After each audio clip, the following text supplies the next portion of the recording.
Bonjour Romain Pironnet. Bonjour Jean-Philippe Denis. Romain Pironnet, docteur en sciences de gestion et du management à l'Université Paris-Est-Créteil.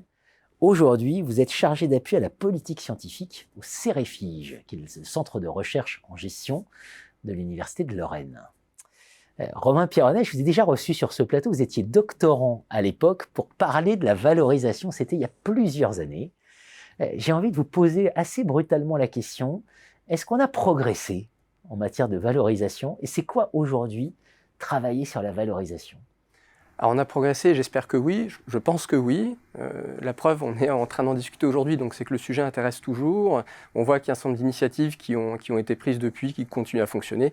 Ces émissions, par exemple, l'audience des articles qui peuvent être publiés sur des médias type The Conversation ou d'autres initiatives du même ordre. Maintenant, si on en parle toujours, c'est aussi parce qu'il y a toujours un enjeu important. Moi, je me souviens quand j'étais doctorant, une des premières choses qui m'avait marqué dans les conférences scientifiques auxquelles j'assistais les toutes premières fois, c'est que dans la discipline des sciences de gestion et du management, il y a quand même une forme, je dirais, d'obsession pour l'impact. C'est quand même une question assez récurrente de savoir est-ce que ce qu'on produit a de l'impact.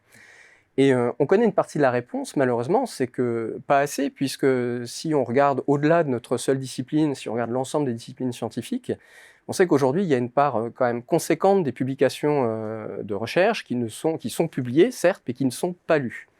Comment on fait pour que, d'une part, ces publications soient lues, et d'autre part, qu'elle transforme le monde, puisque la vocation de la recherche, c'est vrai que c'est de produire de la connaissance nouvelle, mais de plus en plus, on lui demande d'avoir une contribution aux transformations de l'époque.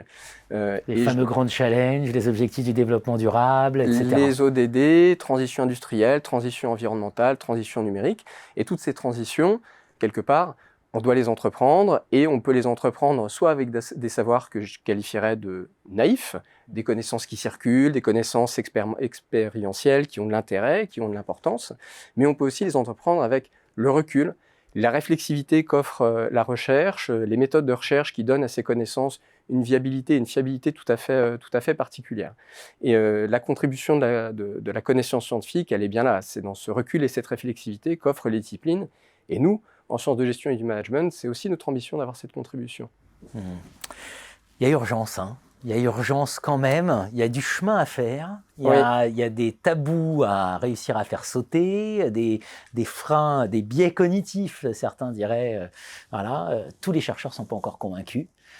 Comment on leur fait comprendre qu'il faut qu'ils sortent de leur tour d'ivoire? Alors, je reviens sur l'urgence, parce que c'est vrai qu'il y a urgence sur un certain nombre de sujets, mais ce n'est pas parce qu'il y a urgence qu'il faut se précipiter.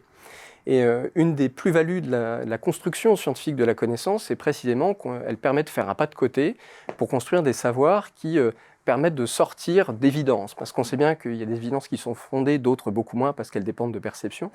Et on le sait bien en sciences de gestion et du management, puisqu'on a tous finalement une connaissance de ce que c'est que la pratique managériale, soit parce qu'on est manager, soit parce qu'on est manager, parfois les deux évidemment. Pour autant, il y a bien de la connaissance scientifique produite en sciences de gestion.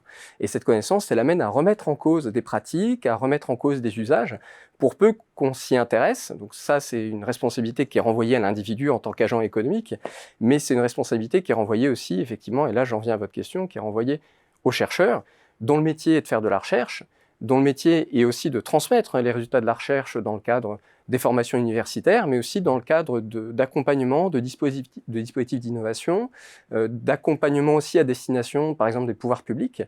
J'évoquais juste auparavant les grandes transitions. Est-ce qu'aujourd'hui, les décideurs publics en France qui conduisent de grandes politiques autour de ces transitions, par exemple, ont une connaissance suffisante des travaux de recherche et de ce qu'ils peuvent apporter à la manière de conduire les politiques publiques? Je pense qu'on connaît tous la réponse. On connaît tous la réponse. En tout cas, le fait que vous soyez aujourd'hui chargé d'appui à la politique scientifique d'un centre de recherche, c'est peut-être la des meilleures des démonstrations qu'on avance quand même sur ce sujet. À condition que le boulot soit bien fait et on s'y emploie tous les jours.